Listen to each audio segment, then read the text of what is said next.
Well, thank you to everyone who is joining us. As people join us, we will begin with a small introduction before we move on to our speakers today. So thank you, everyone. My name is Stenka Piskulic, and I'm the president of REDLAC, the Environmental Funds Network for Latin America and Caribbean. And I also co-host the Environmental Funds Working Group. This group, the Environmental Funds Working Group, is part of the Conservation Finance Alliance's group of experts, and it was established in 2007 and is now comprised of 122 members from 33 countries. Its mission is to encourage the promotion and knowledge transfer and exchange about environmental funds among relevant funds, donors, and non-governmental organizations. In this specific webinar series that we are holding throughout this whole year, we are seeking to explore the 2020 update of the practice standards for conservation trust funds in greater depth. Today's webinar is specifically focused on the communications cross-cutting theme, which is a whole new theme within the practice standards, which we find is extremely relevant to conservation trust funds around the world. How do we communicate? How do we get our message across?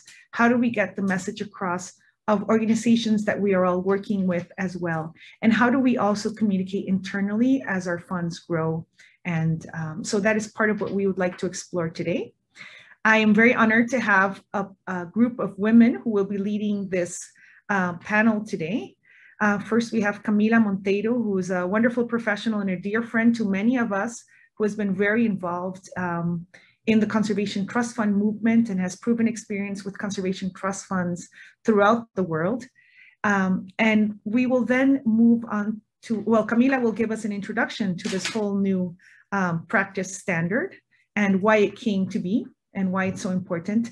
And then we will have two specific case studies, one from Carrie Marie, who is from the Table Mountain Fund in South Africa. And she will share her experience on how to communicate from the perspective of a more boutique fund.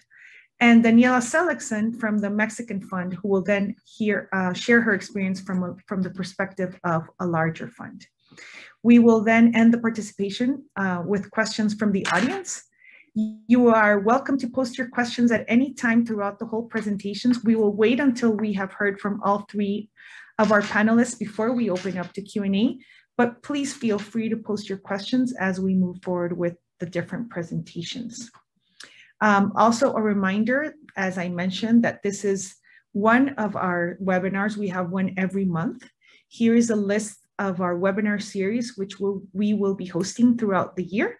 And our next webinar will be on April 20th at 11 Eastern Standard Time, and it will address administration and human resources, which is of course something that is also very relevant to conservation trust funds.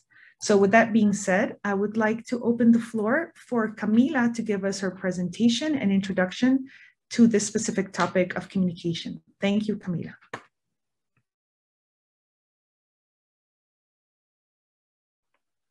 Hello, everyone. Thank you so much, Stenka, for the introduction. I think you can see my slides, right? Yeah, okay. So I'll be very brief. I was asked to introduce you to the practice standards, communication standards. So mainly the practice standards are a set of good norms that were put together during 2013 and 2014, was launched in 2014. And the communication standards were there in the first edition, but they were not highlighted as communication standards. So we could identify some standards, for example, CTF should have an annual report, or CTFs reports to different audiences, but they were distributed within two core areas, the core areas that we called operations and monitoring and evaluation. So since we finished the practice standards in 2014, and I was in the group that, the task force that reviewed the standards, when we did the last meeting of the group before launching the publication, everybody had the feeling that communication was missing. So since the day one, there was this will to review the standards and add something on communication, as well as in other areas that were added in this new version of 2020. So the new version was launched recently. It includes a cross-cutting area. It's not a core area, but it's a cross-cutting area on communications. It has 4 different cross-cutting areas, and communication is one of them. So these are mainly areas that are composed of standards from the different core areas.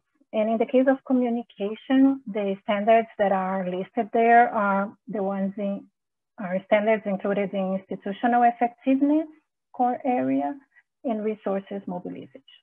And you will see when I show the list of standards, you will be able to see where they are located. So this is just to give a brief overview of the evolution of the standards and how we have been using them. For me, the big difference between the first edition and the second edition is when you use the standards.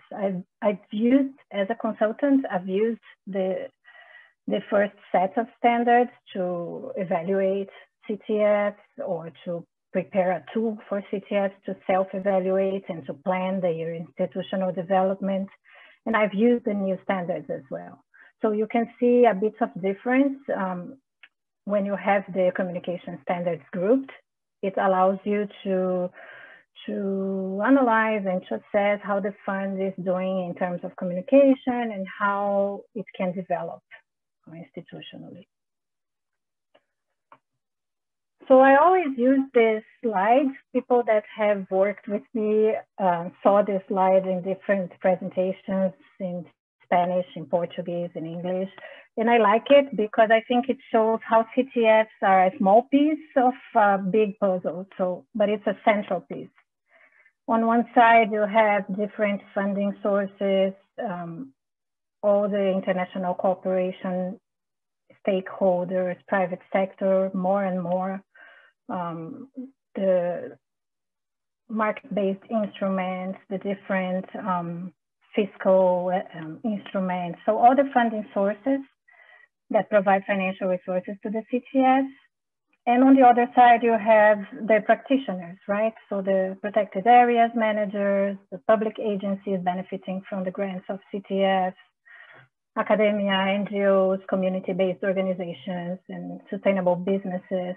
So they receive resources. And all the stakeholders are interacting with the CTF. Yeah? Camila, I'm sorry to interrupt you, but your slides are not moving. Really? Yes, so you can either grant us permission and we will move it for you, or you can try to. Can you do that? Anyway. No, they are key. You want to try again? If else, we will put them on for you. You should be seeing the CTF as a hub. No? No, we are seeing, it just says you have begun your screen sharing, but we can't see anything. Maybe it's better that you share because I'm having this issue with them. Okay, we will share then. I'm sorry, everyone, for short interruption. Sorry about that.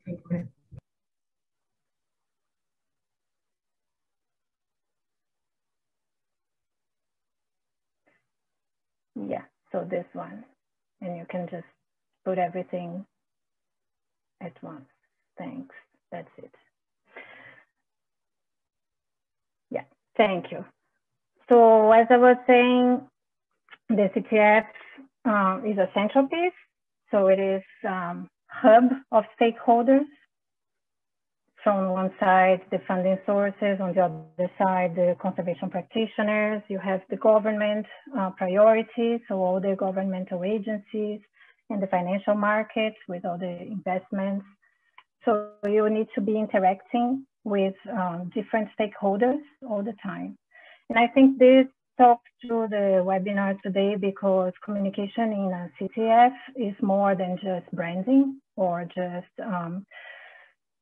creating, transferring a message or positioning your brand or your logo or having a nice visual identity, but it's related to all these interactions. So in terms of the core activities of a CTF, communication overlaps with several attributes and practices that allow a CTF to build its credibility, which is a key asset for any CTF. So communication is related to transparency and accountability when you have to publish all your financial reports and activity reports, to stakeholders engagement, which is also related to risk management, reporting to donors and to different audiences, social participation in public policies, discussion, networking, as we are doing today, and learning. And ultimately, communication supports fundraising, which is a core function of any CTF. So if we move to the next slide, you will see that in the new practice standards, we have 7 core areas. Before we had 6. So these are the 7 core areas. And the dark green in area 2, institutional effectiveness, and the dark orange in resource mobilization are the ones that are considered communication standards. I think we could find more standards that could have a relation to communication if we looked to communication in a broad manner, but these were the ones that are considered like the main standards related to a communication area within a CTF. Next slide, please. And these are the 7 standards that are communication standards.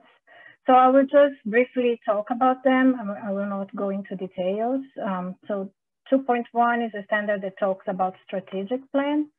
And for strong communication in a CTF, it's very important that you have the strategic plan as a base. So you can transfer your key messages to the key stakeholders that are identified in your strategic plan and relate your communication to your goals, your strategic goals in the medium term. The second one talks about monitoring and reporting. So how to track the institutional evolution of your programs, of your portfolio. And it talks also about the need for information to circulate internally, especially with the board, so that the board can take informed decisions. This is also a key role of communication within a CTF. The third one talks about image, values, and having a communication policy. So this one is broad, and it includes, for example, the old standard that talks about annual reports or this kind of materials. When you have a communication policy and establishes the rules and how everyone within the CTF, independently of the area, should communicate about the institution is something very useful. The fourth one talks about public presence on the internet.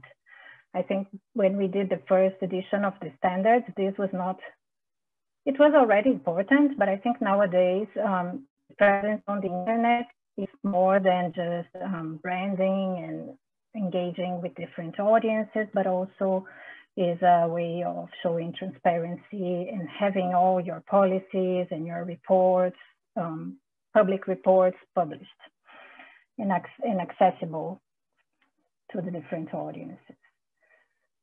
The fifth one, 2.8, talks about reporting to different audiences for different purposes.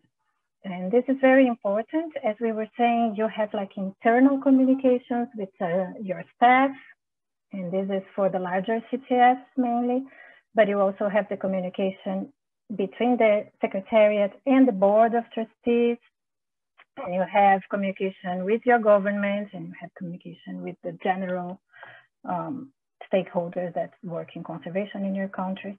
So you can have different tools and materials, but I still believe that the annual report is a very powerful tool.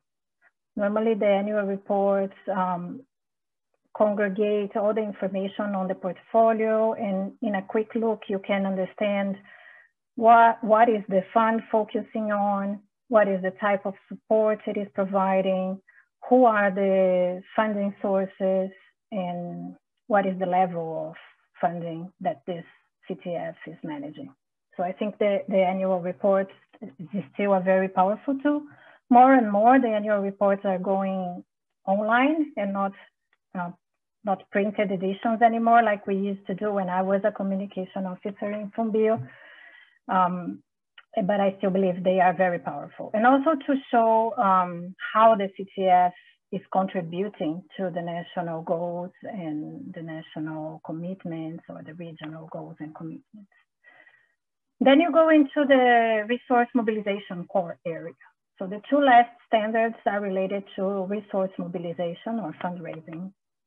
So communication as a support to the core activity of reporting to donors. And in this standard, it talks about not only preparing a nice report, a good report, but also collecting data and systematizing data in a way that you can report to different donors. So this would support something that every CTF dream of, that is harmonization of reporting standards, right? You have different donors and each donor has their own templates, their own indicators. And it's not very rare that you have a program financed by different donors with totally different reports, because you have to report to different donors in a different format. So when you have data collection and systematization and a very well-prepared report, this will help you to harmonize and to negotiate with your donors to use one report to the program. And the last one is about communicate the role of the CTF to advance global and national goals.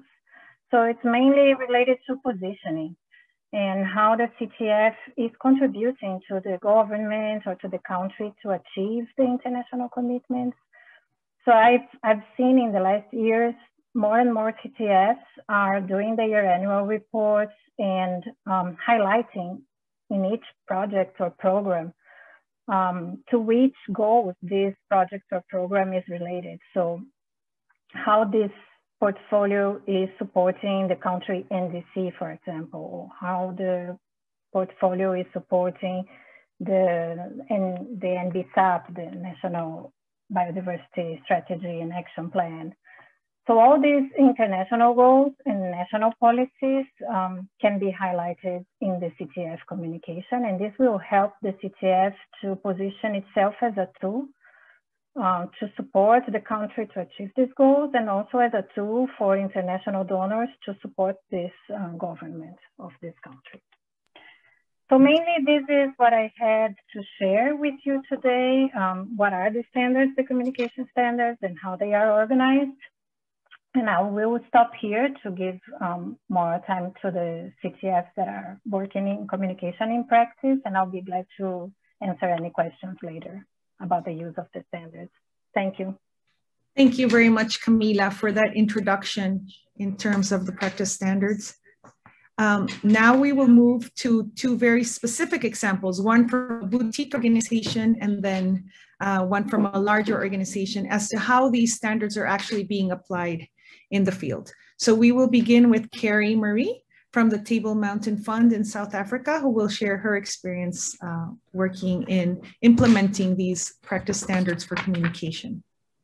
Carrie, the floor is yours. Thank you. Thank you, Zdenka.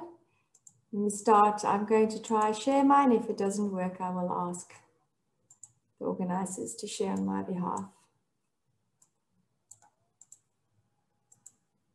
Is it working? Can I get a nod? Great. Let's hope the animations work. And thank you for inviting me today. I like the idea of being a boutique conservation trust fund, and I think that's a very apt description. You'll see through my slides, I've tried to create links to some of those specific standards which Camila has highlighted. So it'll come up as a black and white icon. And you might pick up that a couple of the standards don't necessarily apply to the Table Mountain Fund, and that's simply because of our size and how we operate. So we were established back in 1998, and we're an endowment fund that was set up to conserve the Cape Floristic region. So the Earth's surface is divided up into 6 floristic regions, and one of them is so small that it fits almost entirely within a province, within a country, and that's down south of Africa. And that's the Cape Florist region, which we are involved in. We support conservation through micro-granting. So we're looking at approximately $17,000 per project per annum, with a maximum term of 3 years. The full value of the fund at the moment is just over $9 million. So that's really just to give you a scale of what we're talking about. But we have been operating for 23 years. We have about 350 projects we've already funded, and we consider ourselves financially sustainable and with a well-managed endowment fund. So the other thing I wanted to mention is we have two full-time staff employed for the Conservation Trust Fund. That's myself as the manager, and we have a project manager. We have a part-time communications consultant, and all other functions are met by the WWF South Africa, which explains, you'll see that little panda jumping up at the bottom right, which joins our logo every now and again. WWF South Africa was the founder of the Table Mountain Fund, remains a close partner, sits on our board, and offers these services such as HR. And so I'm not going to be addressing internal communications. It doesn't fit within my portfolio, and the rest of the talk is going to be focused solely on external communications. So I think the first question, sorry, it's a wordy slide, but we need to ask ourselves, why are we communicating? It's expensive, and the value is not always obvious. And I think what the standards do quite well, it reminds you to recognize where you are in the evolution of your trust fund and what makes sense for that trust fund there and now. So even myself, while I was busy producing this, I realized that if I questioned it, I would actually start to wonder. I question some of the products that we produce in ourselves and really if they are valuable. With communication, you want to build awareness, but sometimes not too much. You don't want to end up being general public's first port of call for anything to do with conservation in the global area, even if you're not involved in it at all. You want to grow a following, but you want your following to be representative of the demographic of the area within which you work in. You don't need it to be just a massive amount of people. You want to post fun and good news stories that are engaging for the public, but you also need to be honest and reliable and defensible and make sure that your content is scientifically viable and at the same time. So one could say our top 7 objectives, or 7 objectives here are generic to the Table Mountain Fund. We're here to serve our community, so we give a lot of time and a lot of airspace to the grant recipients within the Cape Floral Kingdom. And then the bottom 2 objectives speak specifically to the year ahead. So we are showcasing our Pride program. It will make a bit more sense when we get into what our conservation strategy is about. But our full marketing and communications program for this year is now focused on Pride. Next question we ask is who are we communicating with? In 2018, as we were coming up to our 21st birthday, we recognized the need to really look to what our brand stands for and how do we want to be seen. And this was the logo that we had, which it's a lovely logo for embroidering on your field equipment and your field clothing. But what does TMF mean? It's another acronym that's lost on people. What is that orange thing flying up above? You know, and we found that, and here's an extract from our conservation plan at the time, typical nice and wordy scientific jargon. And clearly we were appealing to a very local, small scientific community. And we recognized that if we meant it and that we were really trying to become more contemporary and engage a wider audience, we needed to do something about this. So this is our new theory of change. We've lost the words. We've lost the words. We went from 8 wordy strategic objectives to 4 programs. The programs are Pride, Care, Prosperity, and Fynbos Forever. they're self-explanatory and they don't need wordy definitions for people to understand what we're trying to achieve. We appeal to the emotions, and so far it seems that it is working, and we are actually attracting a broader audience.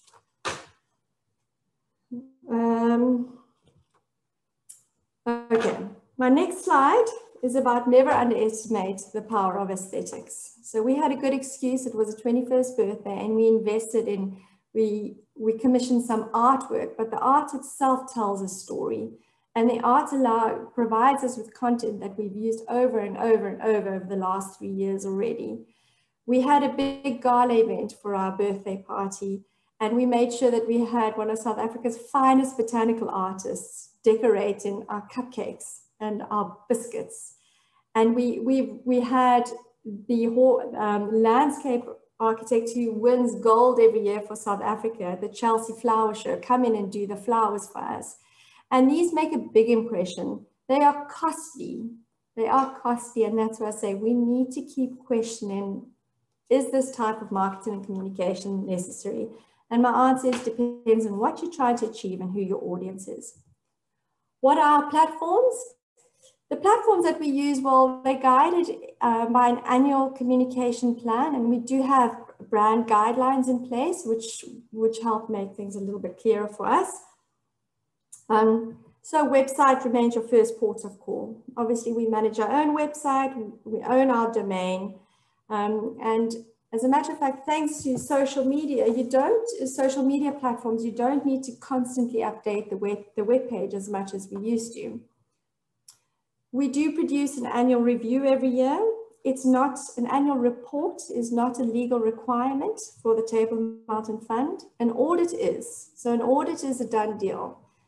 And we found a way, we've pulled together a template, a design template, which means that we pay now about $1,600 for every annual review. That's all it costs us to produce. But even that, we ask, how many people actually sit and read this document? And so it's just a question. I mean, for Table Mountain Fund, a boutique fund as it is, I don't think it has as wide an audience as we would like to believe it does. Social media obviously is the way to go nowadays, but more is also not always better.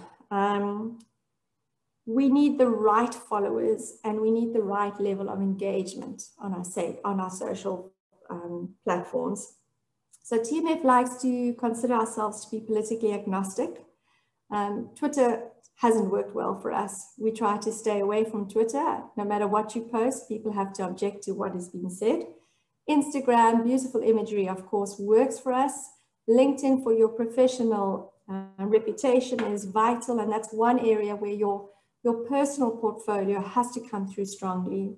Whereas with the other platforms, you really can operate solely as in professional. And let's see, okay. The next one is videos. We all love videos, and we do invest into videos, but again, very costly. And it's not always easy to track the impact of producing a video like this, even when it has such far reach. So traditional media hasn't been a priority for Table Mountain Fund. This year, however, we will be hoping to have 2 big publications, one in an international paper, and then a second is a small series locally. And international simply because we are targeting one very specific donor. And so we need to make sure that our digital agent is actually following them online to make sure that that is the magazine or newspaper that they are reading to hopefully ensure that it actually lands. And then finally, what resources does TMF have, the Table Mountain Fund? So as I mentioned, we have only 2 full-time staff and a part-time consultant who gives 40 hours per month. So we've had to be really smart. You can't keep a program running with just these resources. So what we've done is we brought in our executives In our grant agreements, every one of our project executives has to provide us with at least one project-related marketing piece, which we can use every year. So when you have a portfolio of about 30 projects, that already is giving you enough content to carry you through half of the year. Obviously, we do provide some support with things such as photo shoots, professional photo shoots, or if we need videos, but it really just helps spread the load and spread the responsibility across the entire conservation community of the Cape Floral Kingdom, and not just TMF. What does this all cost us? I don't know if anyone has looked at our social media pages and website, but we work off of a budget of about $20,000 US per annum. It's really not expensive. There are smart ways to do this, cost sharing, resource sharing, and I mean, I think everybody really is able to get something up and running. And I think that is it. Yes, thank you. Thank you so much, Carrie. That is amazing, all that you have been able to achieve and with a small budget, and how you have used different creative ways to get the message across. And I think there will be a lot of questions about how you actually do this work, and very important for a lot of the conservation trust funds that are joining us today, which are smaller in scale and also want to have a bigger impact in terms of communication. Now we're going to listen to the case study of Fondo Mexicano, which of course is a very different type of fund. It has been around for many years. It has a large structure. And so we will now hear from Daniela Seligson, who will share her experience in working in communications across a large conservation trust fund like Fondo Mexicano.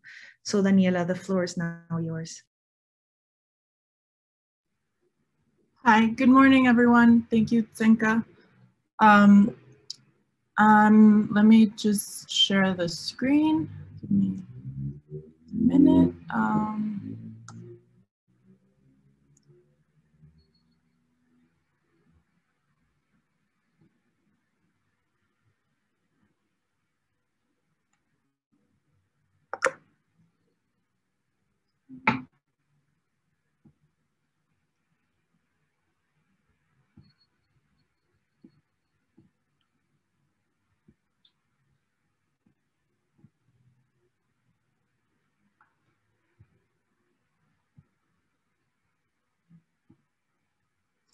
Okay, I'm sorry, I don't think it's letting me share the screen.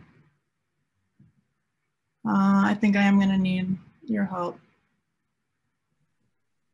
Okay, give us a minute here because your presentation was very large, and so we had some trouble downloading it as well. Just a minute.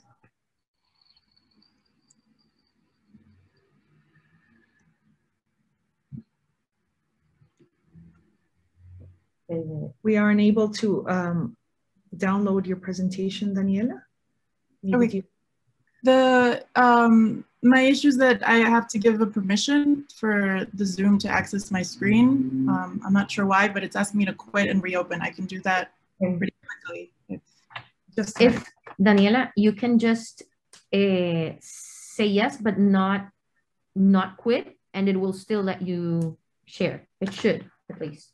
And we're trying to download your presentation because it's been downloading for a while now.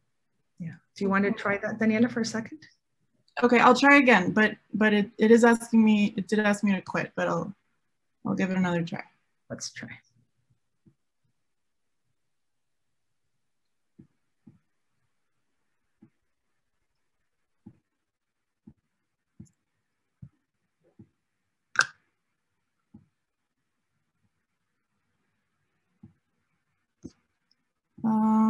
No, it's not. And we will continue to download your presentation. Maybe you can begin, and we will download your presentation and upload it in a few minutes. But maybe you can begin your presentation, and we will catch up with you in a minute.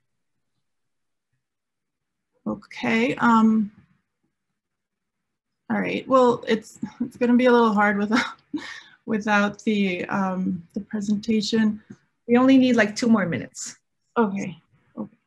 Well, I am going to talk about Fondo Mexicano para la Conservación de la Naturaleza, which In English, it's called Mexican Fund for Nature Conservation, or FMCN, we call it.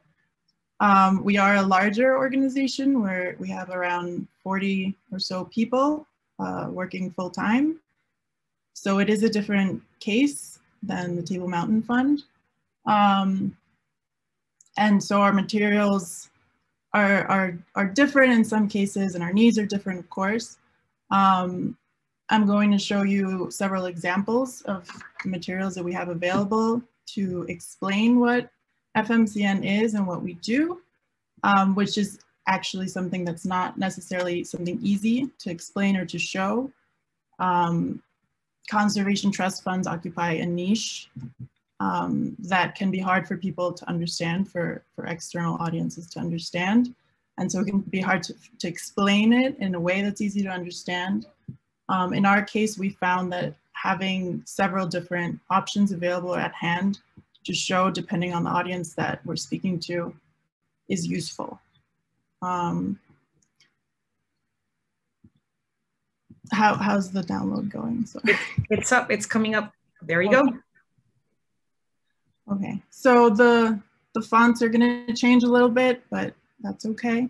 If things look a little moved, it's just because of that.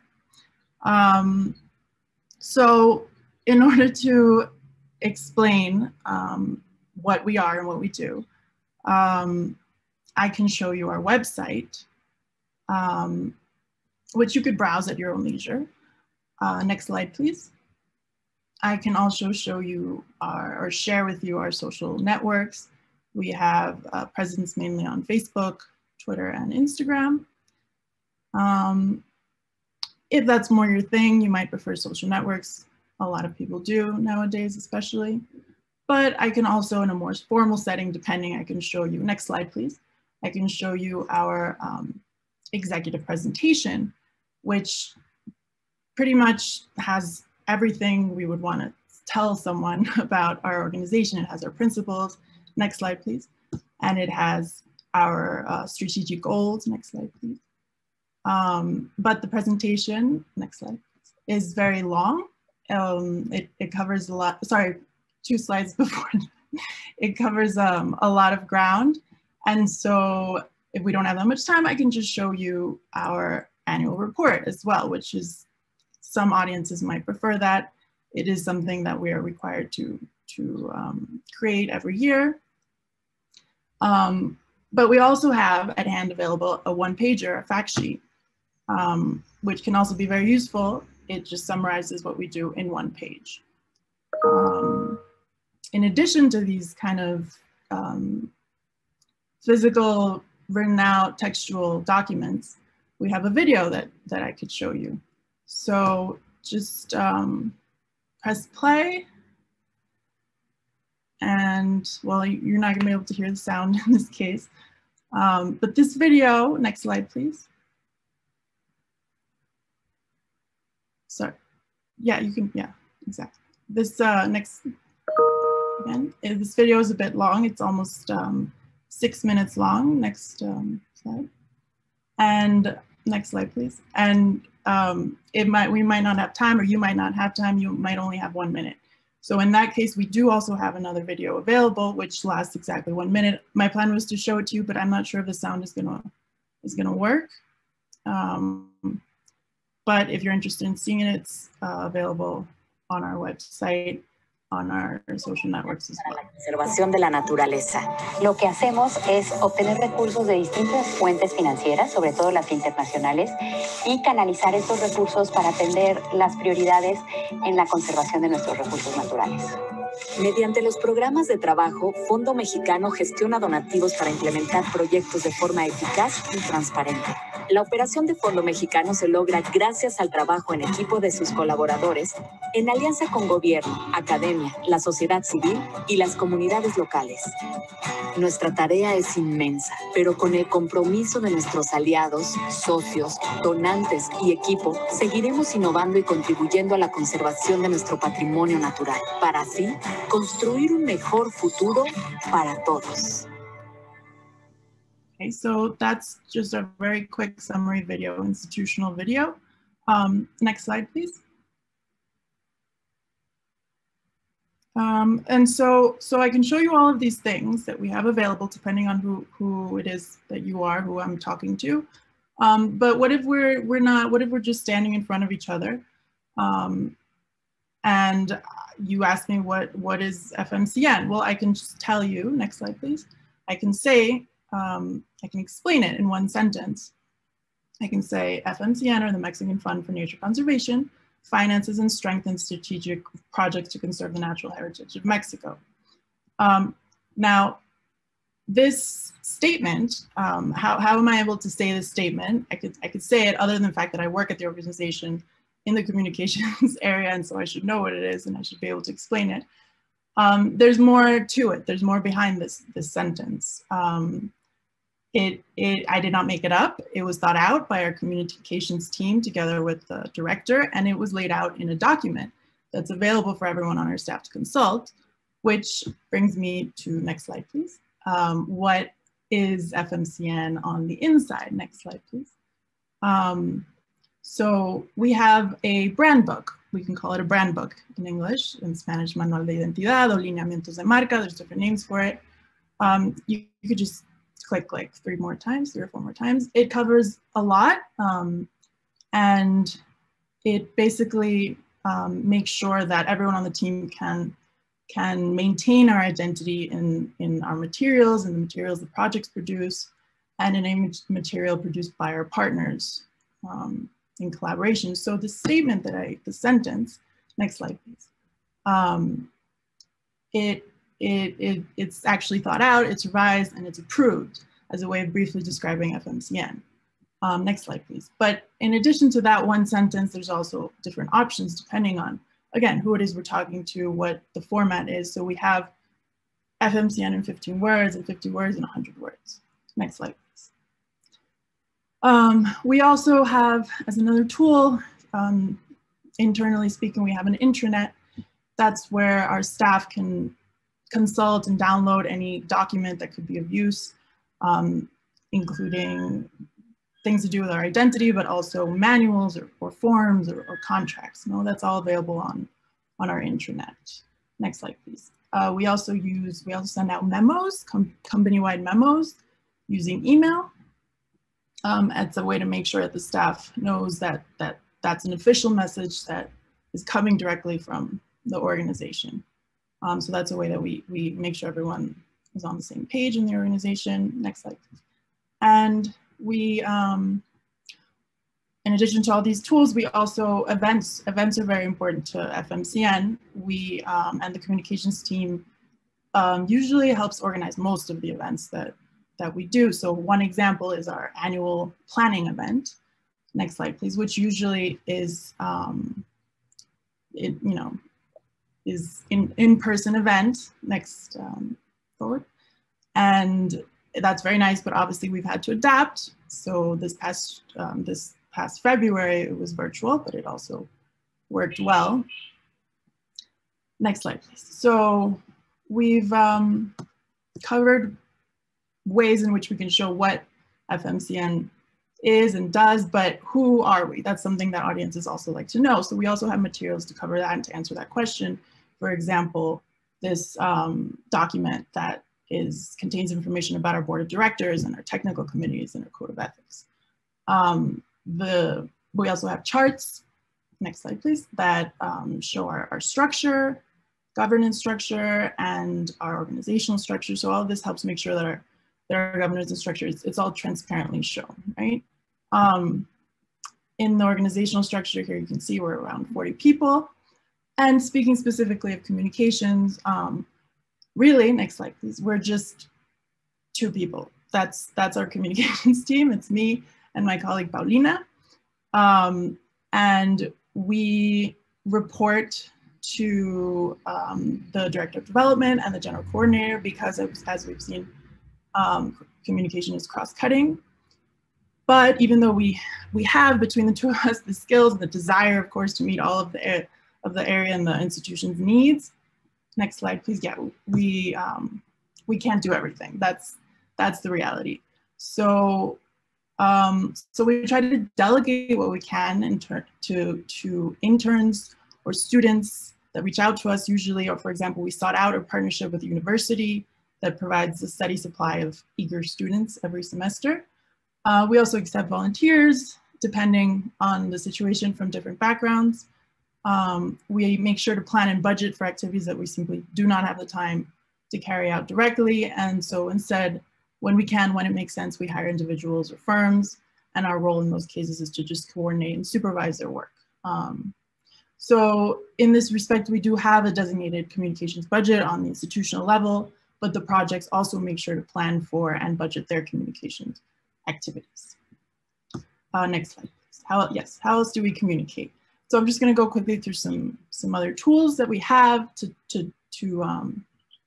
streamline basically communication and the institution as a whole. We try to, for our peace of mind as the communications team, but also for the rest of the staff, we try to streamline. So that means producing templates whenever possible, such as for presentations and documents. We also make forms. For example, in the case of our annual report, we decided this is actually something that we've been developing, and we've found that sending out these forms to the different projects is a way to gather information that we can use to fill our annual report, to fill our webpage, to fill our fact sheets or one-pagers. So this is something that has helped us streamline, and it's an exercise that we try to do every 6 months. Next slide, please. We also have an internal system.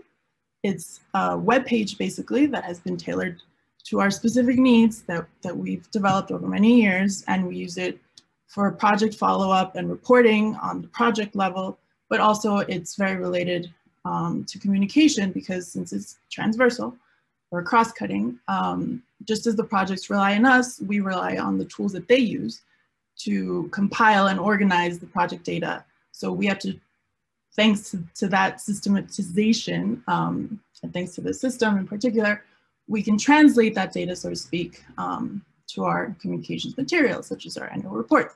And well, systematization turns out to be very useful when you're trying to show all of your active projects on a very pretty map with different layers and organized by color. So it's easier if you have that data available on an Excel, no? All together.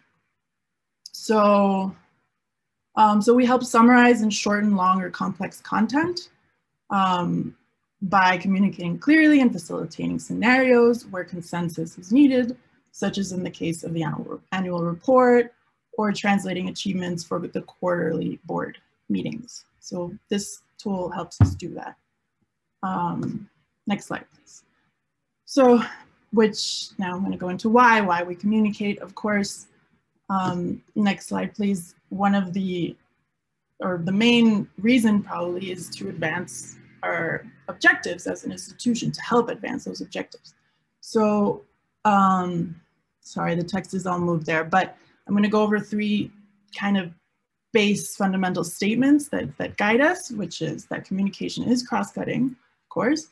Communication is a tool, and communication evolves. It's something that we try to keep in mind always. Next slide, please.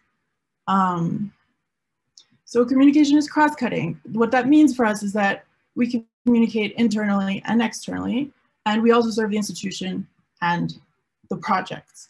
So all of this cross-cutting transversal perspective, and it is an official perspective in our strategic plan, helps us to advance the strategic goals on an institutional level, but also on the project level. And it's a difficult balance sometimes to address those 2 ends and those 2 needs.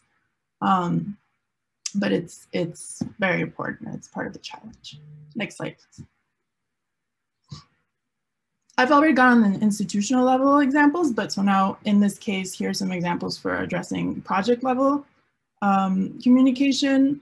For example, we also, in addition to the one-pager we have for FMCN as a whole, we also have one-pagers for each project. We help produce materials, another 2 clicks. For example, this was for a project addressing endangered species. Next slide, please. And we also, when we can, or when the the project calls for it, we can produce videos. If you click another like 3 times, we can help produce videos. We sometimes produce videos directly in-house. There's one video that was produced directly in-house. Sometimes it's like I said, with a consulting firm that we hire, depending on the project budget. And next slide, please. So the next statement was communication is a goal. So we use it to reach our strategic goals, as we said, both at the institutional level and at the project level. We use it to demonstrate best practices. As a tool, it helps us, or rather the project's monitoring and reporting. Like I said, we translate that, so it helps us show transparently that we do in fact do that and carry that out. And finally, one more, please. We use it to apply safeguard policies. So communication helps us make sure that we reach the target groups in projects where safeguard policies, well, in all projects, it's very important. So for example, next slide, please. We used, this is an example that for a project called Conecta. Last year, in 2020, it was all going very well. The project required different consultations to occur with different groups that would be involved or affected by the project. And that was carried out during February and March, and the pandemic hit. So we had to adapt. So this is an example of how we had to improvise a little bit, but it worked out very well. And in order to inform and engage indigenous populations in one specific area of the project that hadn't had a chance to have these in-person consultations, we developed digital materials to kind of take the place of an in-person consultation that wasn't possible. So we developed a flyer, we developed a video that was about, I think you can press play or just forward and the video. Daniela, I'm sorry, we have run out of time and we have a few questions from the panelists, from the audience, and we only have 7 minutes left. Okay. So maybe we can stop here and so we can answer some of these questions, because there's some interesting questions for you and for the others. Yeah, sure. I was almost done, so it's okay. Okay, great. Thank you so much. Thank you. So actually, here's a question for you and also for Carrie. And so the question is, you have used a lot of beautiful images, both of you. How do you have access to all of these images? Are these, do you usually pay for this? Are there creative ways for you to get a hold of beautiful photography and materials for your videos? So maybe you can answer that, and then we can move to Carrie to receive her answer also on how she does this. It's not easy. It is something that we're always struggling to get, because it is important us to have attractive aesthetic images. And so we rely on sometimes the internet when we have no other choice, but we always try to look for images that have free rights usage. A webpage called Unsplash, for example, has been very useful. But most of the images have been the result of the budgets that projects designate over the years. We accumulate those images because sometimes they need to report to donors and they need to show photos. So all these images, we save them and we use them. We have a library of photographs. Sometimes we also, I've been sent out into the field to take photos for specific projects too. So it's a matter of deciding when it is very much worth it and the long-term use that it will generate. Thank you. Carrie, how about you? How do you collect the images and the data that you use? Thanks, Sedenka. We do purchase some images where we might not hold the full rights to the image, so we'll just purchase use. But otherwise, we usually get a photographer to actually go out to the projects and photograph on our behalf, and then the images belong to TMF. And maybe just to raise the big issue there is also to make sure you actually get model use rights on those images, because you think it's the project which you're funding, that doesn't automatically give you permission to use the individual in the images splashed across all over your platforms. So that's just an extra little complication. It's a single format. People understand that their images may be used for non-commercial purposes. Great. And a follow-up question for you, Carrie. There seems to be a lot of interest in your grant agreement. Many conservation trust funds are asking if you can share it. If you can tell us a little bit more about how this grant agreement works with your... Okay, so part of the deliverables or the milestones of the project is to provide the Table Mountain Fund with a marketing piece. Usually we will ask them to speak specifically to what our focus is for that year. So it doesn't need to be a big piece on the project as a whole. It could come from a totally different angle. It could be one individual's experience from being associated with the project and how that has brought about, well, unseen pride for that individual example. So we find that the marketing, the emotional pieces seem to have greater, I don't want to say influence, engagement from our audience. So it's individual stories also. So we leave it open and we see what they come up with. Great, thank you. I have a question also for all of you in general, but I think first for Daniela. It says they really like the idea of using templates to collect internal communication. And if some of those templates are available for sharing, is this something that your funds would be willing to share? So maybe Daniela first. Well, I'm glad to hear that there's interest in that. We honestly hadn't considered that could be something that we could share externally, but I think it probably would be. I mean, we would have to adapt it so that it, because it's very tailored to our projects right now. But we could talk about it internally with the team, and hopefully, yes, that would be something we could share. Great, thank you. Here's another question. It says, this is from Jorge Oviedo. As Camila mentioned, environmental funds are a hub that handle a lot of information in many audiences. One of the great problems we face internally is to communicate in a timely manner, is that program areas do not have all the consolidated information. I think it's very related to what we just mentioned about templates. What strategies do you use so that all the technical information flows in a timely manner? I'll leave this up to Daniela or Carrie, whichever wants to answer. Well, I mentioned very briefly that system, that platform, this online platform that we call CFA. For us, that has been very useful. It's still not perfectly streamlined. We would like to be able to publish the annual report earlier every year, but it is difficult. It is a challenge to get all that information flowing, but the platform CFA has helped us to gather it, because all the projects have to fill out the same forms basically and provide the same information, and that the system allows you to export it to something that compiles it together to Excel usually.